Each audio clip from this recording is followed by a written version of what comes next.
welcome to Tuesday, right? Yes. Tuesday is the last day of the month of March. We're down to the end of the first quarter. That's exactly right. And the game's tied. Guess what tomorrow is? Saturday? Yeah. Okay. April Fools. Oh. Oh, it is, isn't it? Yes, it okay. is. Well, I guess what do you have to do? Wear green or something? Well, I'm not sure. Okay, well. I don't think so. Well, then I'll tell you what, be on your guard. Okay, yeah. Don't get tricked if it's April Fool's tomorrow. That's right. All right. Well, today is the last day of March. It's the 31st of the month. And who's on today's program? Do we have that? I don't think we do. Oh, okay. Well, I don't have that information we'll in all front of me. find out together here. We as will. we run the program. That's right. We did talk about the fact that tonight at the Paramount, they're showing John Wayne movie, Rio Lobo. Yes. At 7 o'clock from 7 until 9. $5 is the cost per ticket. But if you have children 12 and under, they get in free. This is the one time a year when they have the movies on the big screen at the Paramount that you're allowed to have soft drinks and popcorn and all of that while you're watching an old favorite on the big screen at the Paramount. It's a great movie, Rio Lobo, it's a great family night. Wayne. Yes, it is. All right. Also, the Wayne Shrine Club Spring Fish Fry getting ready to kick off on April 10th with lunch beginning at 11. Right around the corner. I know, it's right around the corner. Yes. April 10th. Lunch from 11 till 2 and dinner from 4 till 7 p.m. And 3 locations, 2 locations at Herman Park. You can eat in at Herman Park Center, or you can drive through Herman Park. It's $8 a plate. You pay your money, you get your food, and you're on your way. Or you can eat in at Herman Park and enjoy delicious iced tea or iced water. And don't forget the dessert table. You're a big fan of that. Oh, yeah. Dessert table there. I think dessert's $1, so you can't lose on this one. And it's always a lot of fun to eat in at Herman Park. And again, those times 11 till 2 and 4 till 7 p.m. And of course, that's on a Friday, April 10th. And I want to see you there. I hope you're there. I know I'll be there. I'm sure you will. Probably at all 3 locations at one time or another. And probably at both meals. Yes, indeed. Of course. Yes. And proceeds will benefit the Wayne Shrine Club itself. Payments are not deductible as charitable contributions this time around. Okay? Wayne, I want to share a little bit of information. I mentioned it last week about a child feeding program that the city of Goldsboro is hosting and working with area partners. Yes. Between now and June 7th, which is the last day of school, any child of any age can come to these 2 different locations and receive free meals on Saturday and Sunday. Really? From 3 to 5, every Saturday and Sunday between now and June 7th. The Child Feeding Nutrition and Outreach Program will be offered at 2 locations, Dillard Middle School, which is 101 South Devereaux Street here in Goldsboro, and at Wayne Academy, which is at, I think this is 80 Lionel Street? 801. 801, didn't say that one. 801 Lionel Street. That's the Wayne Academy from 3 until 5. We have got a tremendous amount of partners that have come in together. Area agencies and churches have joined in on this hunger initiative to make sure that young children on the weekends are not left out, and they have food, hot meals prepared for them. You know, during the week they're at school, so we know they're guaranteed a meal. That's right. But on the weekends they're not. So this is an initiative that the city councilmen feel very, very strongly about. They've reached out to area agencies and partners, and people have just come out of the woodwork wanting to help and support this initiative. And thank you to the Goldsboro City Council for recognizing that it is a problem in our community and that we need to take care of our youth. There is no need for children to be hungry right here in Wayne County. Well, I couldn't believe it when I first heard that there were children anywhere in America. I know, anywhere in America, but especially here in Wayne County. We have so much. We do. And there are children going hungry, and I just couldn't believe it, but it is true. It's true. So this is a fantastic program. So every Saturday and Sunday between now and June 7th, free meals for any young child. No child will be turned away at one of those 2 locations, Dillard Middle School and Wayne Academy, 3 to 5 p.m. There you go. Spread the word. Today is March 31st. It is Bunsen Burner Day. Woohoo! Woohoo! You remember chemistry class? Yes. Bunsen Burner Day. Today is also, now I don't write this stuff. Okay. Okay. Today is also National She's Funny That Way Day. Okay. They always come up with some unique things to celebrate. Unique is a word for it, yeah. All right. Well, there's a big Easter egg hunt coming up. All right. That is going to be at Berkeley Mall. It is April the 2nd, Thursday, April the 2nd. Oh, boy. Between 6 and 8:30 p.m. Ages 4 to 7 at 7:30. Ages 8 to 12 also. Bring a flashlight and a basket. For more information, call 919, of course, 739-7480. 739-7480. All right, get a pencil. I want you to write down some dates, but first, let's go to our interviews. Going to our interviews.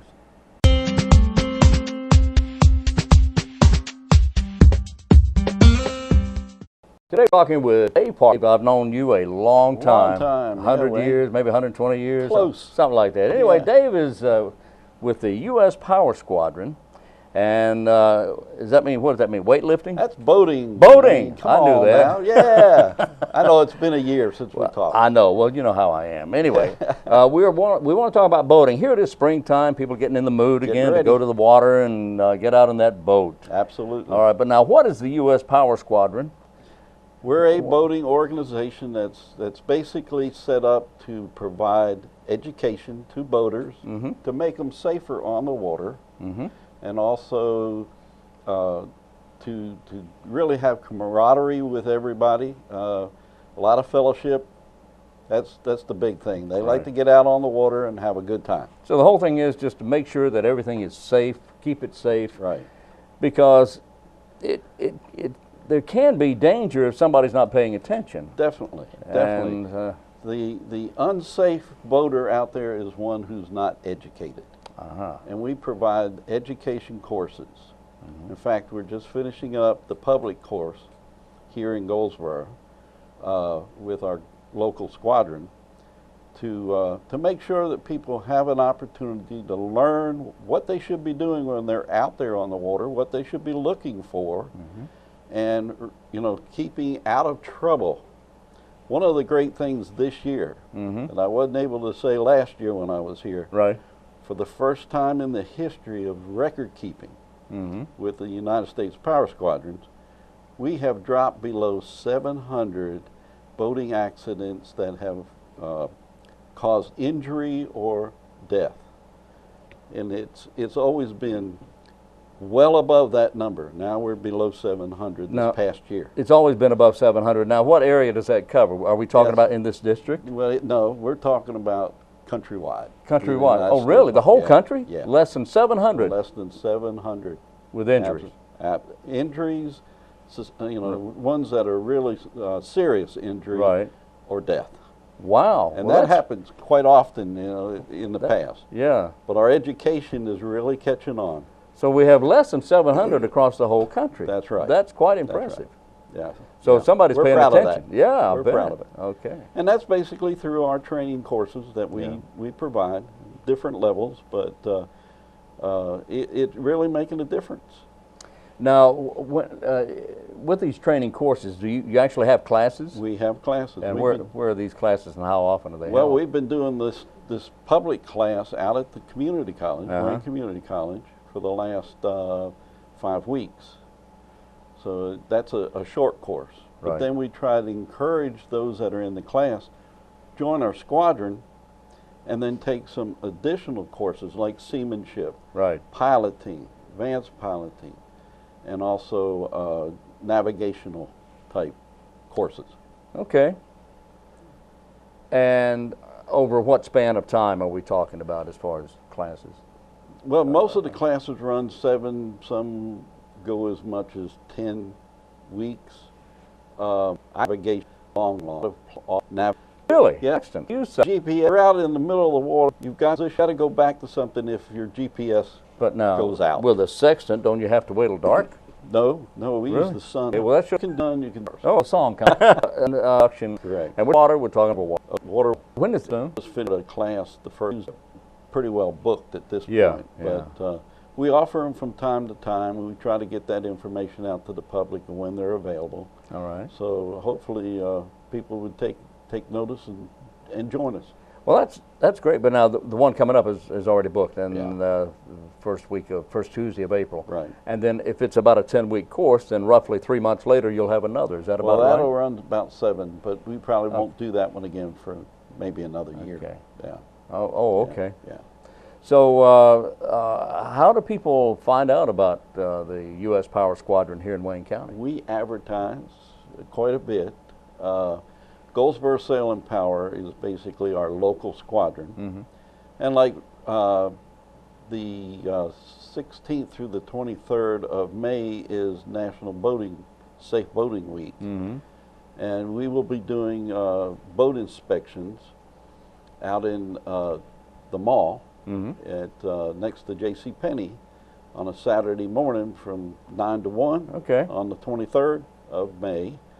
So we try to get information out there. We put flyers up at like Easy Bait and Tackle and different restaurants and places around town on things that we're going to do. Okay. The cost of the boat inspection is free. What? It is free. It is free. It is a Coast Guard approved inspection. Okay. And we do the inspection, and then if they pass, we give them a decal. And they can put that on their boat, and it doesn't cost them a thing. Doesn't cost anything. A little bit of gas getting their boat to us and let us inspect it. But we will also go to them if they cannot make it that day.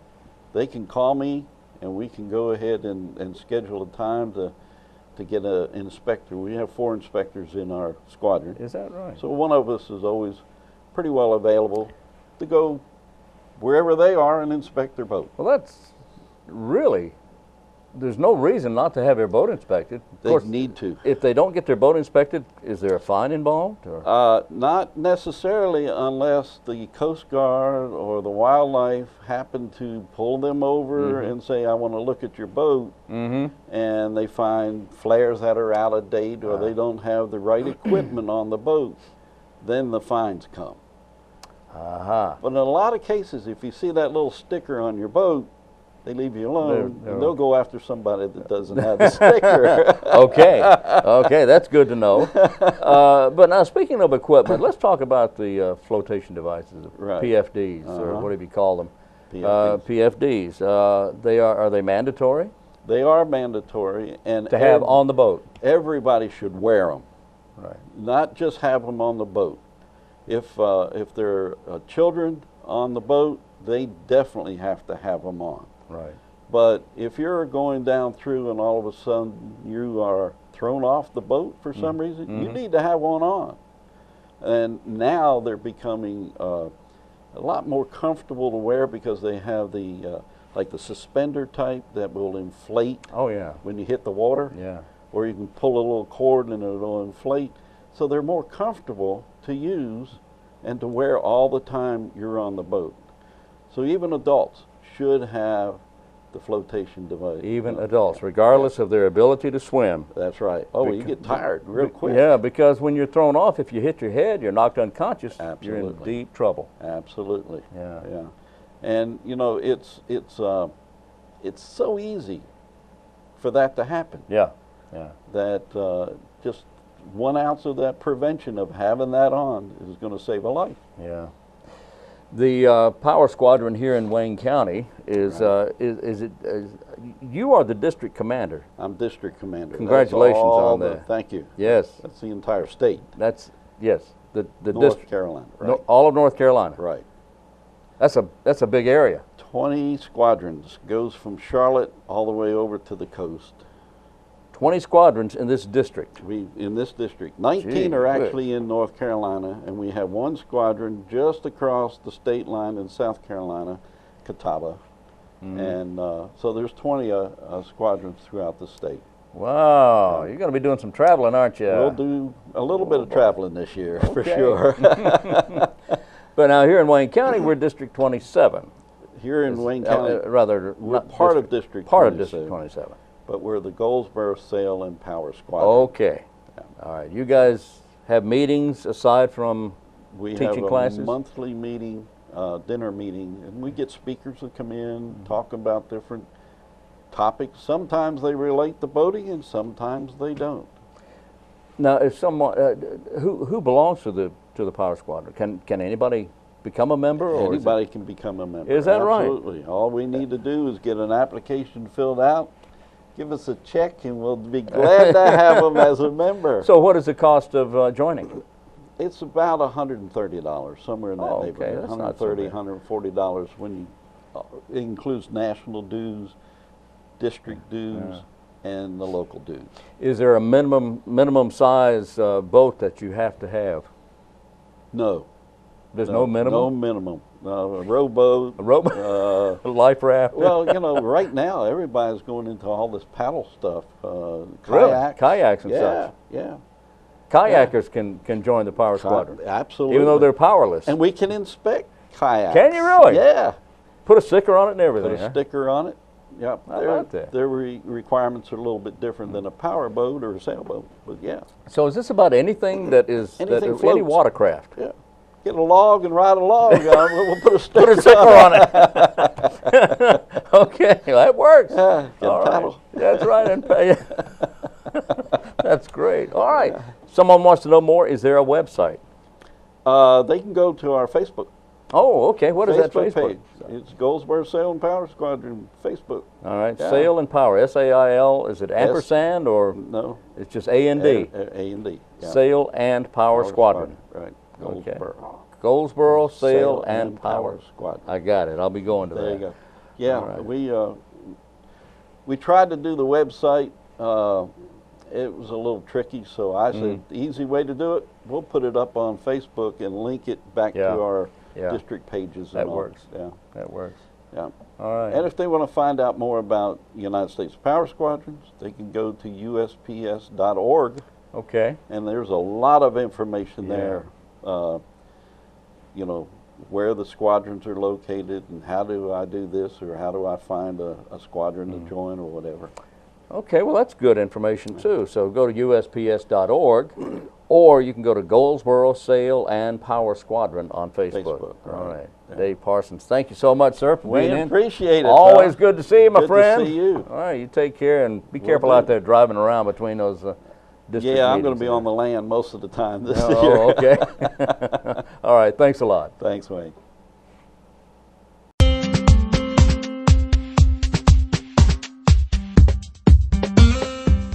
Our guest today is Kevin Whitley. Kevin is the director of the Environmental Health Department here for Wayne County. How you doing? Hey, pretty good, Wayne. I'm glad you're here.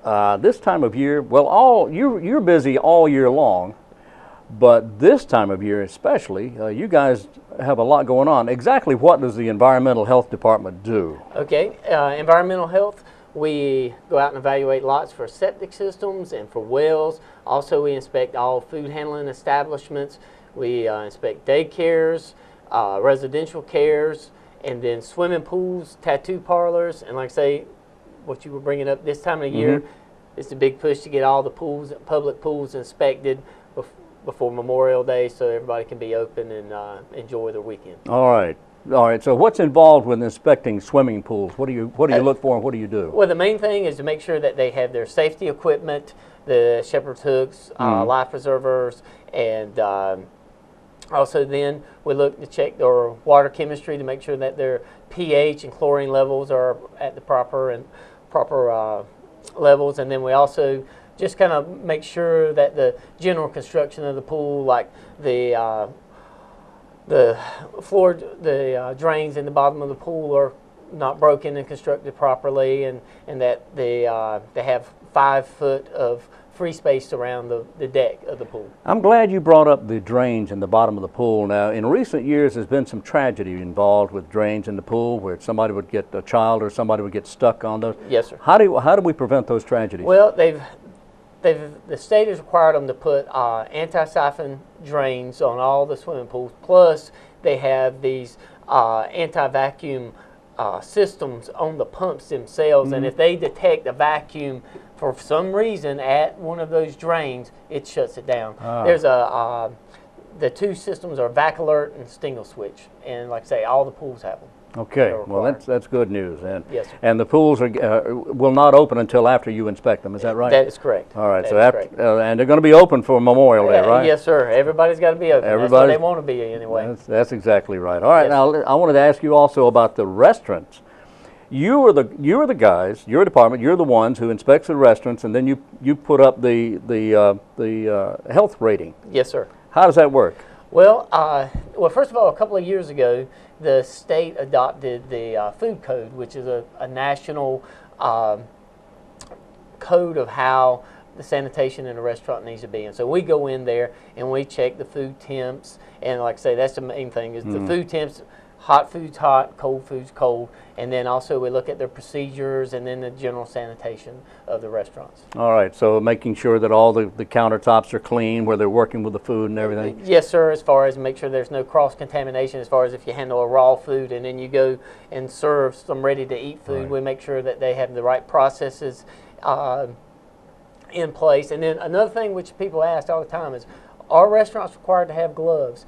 We recommend that they wear gloves, but the way the food code is written, you just cannot touch with your bare hand ready-to-eat foods. So if somebody is using a tong, they can prepare the food with tongs and not have to have gloves on. As long as they're not touching it, then they don't have to have gloves. But we recommend that they wear gloves all the time when they're using ready-to-eat foods, even if they have tongs.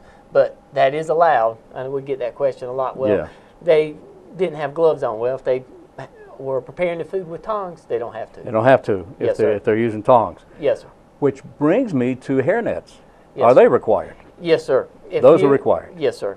Like I say, it's a small, it's only a half a point on their grade if they choose not to wear a hair restraint. But like I say, it is required. And like I say, the visors are acceptable in some cases. But like I say, most of the time, they need to be wearing a hairnet or some type of hair restraint. Okay. Very good. All right, and then you rate them, and then if they fall below a certain, they can ask to be rechecked. Yes, or sir. Re-rated. Like I say, if they for some reason happen to get a B, then we have to go back and re-inspect them within 15 calendar days. Oh, you do? Yes, sir. Regardless of whether they want you there or not. That's right. They can as soon as they request Okay. it, because it has to be an unannounced inspection. So they request it, then we have to come back within those 15 days. Oh, I see. Okay. All right, very good. Now, we'll get to the topic, the reason I asked you to come today, right. And that is, it's that time of year we need to be concerned about mosquitoes. Yes, sir. We have a problem here in Wayne County, especially with mosquitoes, and for some reason, but what do we do about mosquitoes? Are we spraying for mosquitoes? No, sir. Wayne County does not have a spraying program, and a lot of the municipalities in Wayne County don't spray as well. They used to, but then with budget constraints and things, they stopped spraying. But like I say, the main thing with mosquitoes is to control them on your property, because most of the times the mosquitoes that are biting you are grown on your own property. And it's from the things which I know most people have heard, like if they have any containers, potting containers, bird baths, things like that, a low area in their yard that tends to get water. And you don't have to have standing water to be able to hatch mosquitoes. Say if you have an area that's wet periodically, the mosquitoes will lay the eggs in that area when it's dry, and then when the rain comes, then all of a sudden they'll hatch out. Boom, yes, you got sir. mosquitoes. Yes, sir. So it's important to try to fill in those low-lying areas. Keep your gutters clean so you don't have any standing water in your gutters, things like that. Wow. So how do the mosquitoes know that it's going to get wet? Like I say, they follow the weather forecast. Yes, sir. Right. Yes, so they know, like I say, they're going to look that moisture. The females will lay the eggs, and then, like I say, they just know. Wow. Okay. Mosquitoes carry dangerous diseases such as malaria. We don't have a problem around here with malaria, No, but sir. we do with other things. Yeah, in North Carolina, the main three things that you have are Eastern equine encephalitis, lacrosse encephalitis, and West Nile virus. Now, lacrosse is predominantly in the western part of the state. We really don't have to worry about that around here. But Eastern equine, which is it's a bird disease, and the way that it's transferred to human is if a mosquito feeds on a bird, and then that mosquito is infected and then feeds on a human, then there's a chance that the disease can be transferred. Now, the thing is that North Carolina usually has 1 to 3 cases of Eastern equine encephalitis a year, but the thing is that it's 50% fatal in humans if you do contract it. So it's it's a very serious disease if you do get it. The other one being West Nile virus. That is another bird disease. It's mainly in crows and blue jays, but it's not as serious as Eastern equine. Eastern equine, you're in trouble if you Yes, contract sir. that. Yes, sir. All right, so we need to get rid of the mosquitoes from our property, and that's where mainly, like you say, the mosquitoes that bite you or attack you are usually coming from your your place. Like I say, in North Carolina, there's around 50 different species of mosquitoes, Really? but there's only a handful that'll feed on humans. Most of them prefer to feed on wild animals, and they have some like just feed on birds, some deer, small mammals, and then there's some that'll also feed on humans as well. And like I say, it's just a handful. Is it true that it's the female? Yes, sir. The female is the one that takes the blood meal, because it has to have that blood meal before it can lay its eggs. Okay. And most time, an adult mosquito only lives 2 to 3 weeks, and it can go to the egg, because they have a 4-stage life cycle. You have egg, larva, pupa, and adult, and it can go from egg to adult in as little as a week. Oh, and so, really? So you're talking about that area. It doesn't have to stay wet long before them to go ahead and move through that life cycle. But they don't live very long. No, sir. Well, that's a good thing. But the way that the state recommends and the experts is that you want to attack the mosquito when it's in its larval stage. And that's like if you have standing water, if you know there's a ditch that's always standing, you need to purchase some larvicide, which is sold at most hardware stores. And that larvicide is basically a bacteria that attacks the mosquito larvae and won't allow it to finish the life cycle. So if you can break that life cycle, then you don't have the adults, and you can go from there. So, and another thing is if you have a pond, if you stock the pond with fish, the fish will feed on the mosquito larvae and help control the adult population. And that's pretty much what they recommend, is if you can use that larvicide and keep the mosquito populations down, then you don't have to spray the pesticides around, like you were talking about spraying in the cities and things, because some people don't want their property sprayed, some people do, and so... Well, they're concerned about the runoff, right? Yeah, that is running into the water supply. Right. Okay, well, what about, we know that it's the female mosquito that usually will do the attacking. That's a smaller mosquito, smaller than the male. And it's usually it starts with the eggs in a low-lying area, or a bird bath, or in fact in flower pots. Yeah, flower pots. Anything that'll hold water is what you'll have to be concerned with. Okay, now I've seen granular things as insecticide specifically for mosquito. Does that work well, or? Like I said, I'm not exactly sure what you're talking about, but it might be a larvicide, like what you're talking about. You're spraying it, or you're actually I put it into water. That's right. That's more than likely that's a larvicide. And then there's the donut thing. That's the larvicide. That's the larvicide. Yes, sir. All right, and they work as well. Yes, sir. Yes, sir. Okay. It's just a different way of packaging it, but it's the same thing. It's just that larvicide, which there again, it's just bacteria that interrupts that life cycle of the mosquito. Okay, and that's what we want to do. We want to interrupt that life cycle. Yes, sir. We can't eradicate them, but no, sir. If you wanted to do that, you could dig a pond and throw in a bunch of fish, right? Yes, sir. And then that would help, wouldn't it? Yes, sir. Okay, good. All right, so if anybody wants to know more about this, how do they find out more about this? You can contact Wayne County Environmental Health. Our phone number is 919-731-1174. 919-731-1174. Yes, sir. All right, Kevin Whitley, Director of that department. Thank you so Wayne. much for being with us. All right, thank you.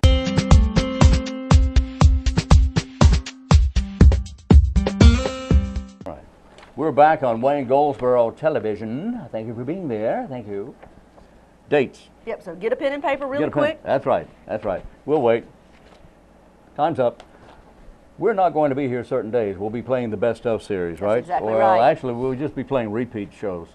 I don't know, I couldn't find the Best Of. But anyway, we'll be playing a series of rerunning some shows for you, because we're going to be out on hiatus. We are. All right. And the dates are? Can you tell them? I can't say I can't, okay. It's kind of small there. April 6th through April 17th. Over that 2-week period, 11 or 12 days or 2 weeks, we will be showing a series of previous programs. That's exactly I right. hope you enjoy those. Well, you know, there's a tremendous amount of people in our community that come on the show on a regular basis to share information about their programs, the agencies they work for, or events that are happening. When we are here, as a partnership between the city and the county to make sure you have that information of what is happening in your community. So enjoy those interviews. We appreciate those people who come out every month to share what's happening. That indeed we do. Indeed we do, that is. We have all kinds of stuff going on here, but at the moment, oh, here we go. Coming up on the 24th, the other night we had the dinner for the Cures for the Colors. Yes. The next event will be the run itself. It's coming up, Cures for the Colors, on April 24th. That's a Friday. It's an ultra marathon, which is a 100-mile marathon. Wow. You yourself do not have to run 100 miles. In fact, there's a 1-mile fun run and walk.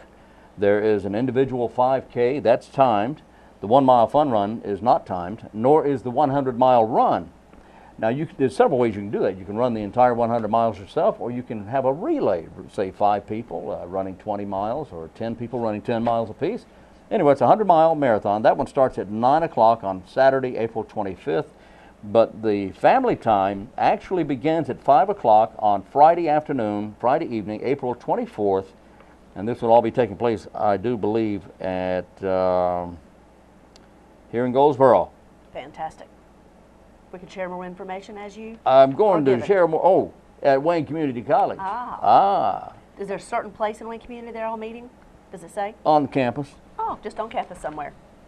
You see a large group of people? Oh, yeah. Large group of people that look like they're running. Yeah, and dressed in probably multiple colors. Multiple colors running outfits. All right, coming up, Community Action Day. That too. April the 25th from 10 until noon. A pitch-in day to beautify downtown Goldsboro. Join us and lend a helping hand. They always have such a large group of folks from our community that come out. This is all through DGDC or downtown Goldsboro. They're meeting at their location. They're all going out and they are really sprucing up the outer perimeters of downtown. So if you want to be a volunteer, you can give them a call, or you can go to their website at dgdc.org and look for Community Action Day. Community Action Day. That's right. Oh boy. And I'll tell you what, streetscape's looking pretty good. Isn't it? I'm telling you. They're on to the other side now. Ooh, yeah. And one of the things that I found quite interesting, and I think it should be very helpful, a Downtown Merchants Association has been organized about a year ago.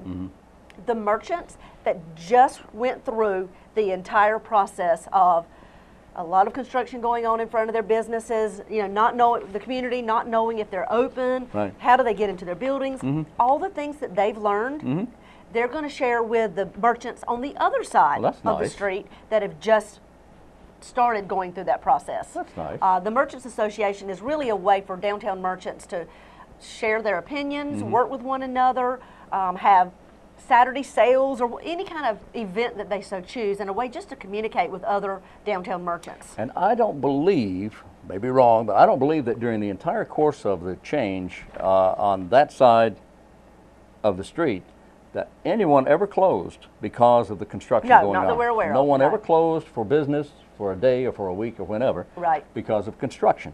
And you know, TA Loving is the construction company that is handling that project, and they are very, very good about speaking with the merchants, making sure they understand what's going on, when there's going to be a little more action in front of their business, those type things. They're very good at communicating, so we appreciate that. All right. Coming up, if you enjoy eating, and if you enjoy standing in the middle of the street, I got something for you. Yeah. The Arts Council of Wayne County hosting its annual Eat in the Street that's May fantastic. 1st.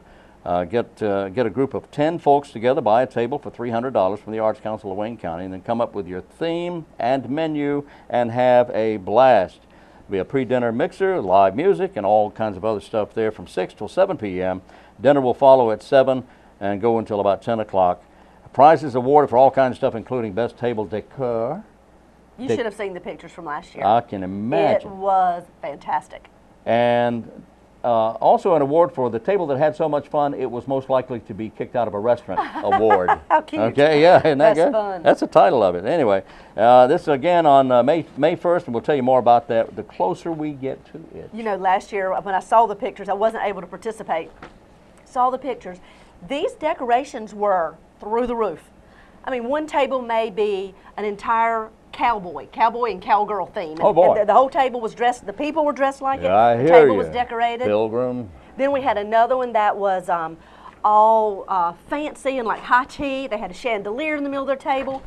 I mean, go figure. Really? It was fantastic. Each Wow. table had a totally different theme, and you know, the sky's the limit is how you can decorate and eat in the street. Eat in the street, May 1st. That's right. All Arts Council of Wayne County. That's a wrap for today. We got to It go. is. We'll Happy be back Tuesday. tomorrow. That's right. Happy Tuesday to you. We'll be back tomorrow here on Wayne Goldsboro Television. Until then, I'm Wayne Alley. And I'm Kim Best, and this is what's happening in your community.